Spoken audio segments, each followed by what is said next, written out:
I was looking again online, saw a list of 52 nations where the Bible is actively illegal or actively suppressed. So I figured it deserves a hearing today as well in our banned book week.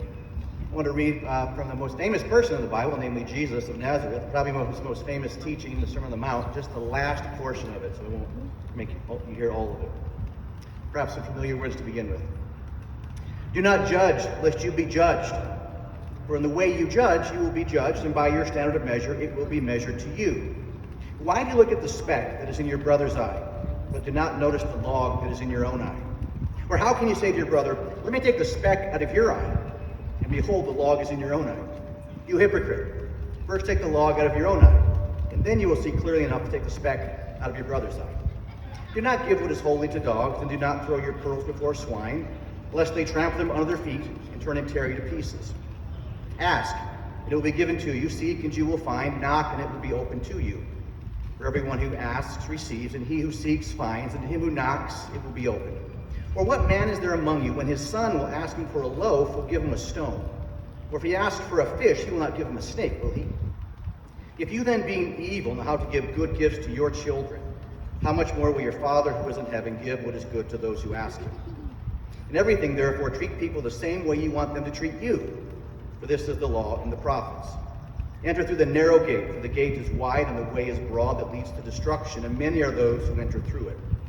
For the gate is small, and the way is narrow that leads to life, and there are few who find it. Beware of the false prophets who come to you in sheep's clothing, but inwardly are ravenous wolves. You will know them by their fruits. Grapes are not gathered from thorn bushes, nor figs from thistles, are they? Even so, every good tree bears good fruit, but the rotten tree bears bad fruit. A good tree cannot produce bad fruit, nor can a rotten tree produce good fruit. Every tree that does not bear good fruit is cut down and thrown into the fire. So then you will know them by their fruits. Not everyone who says to me, Lord, Lord, will enter the kingdom of heaven, but he who does the will of my Father who is in heaven.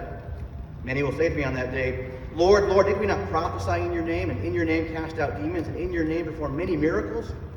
And then I will declare to them, I never knew you. Depart from me, you who practice lawlessness.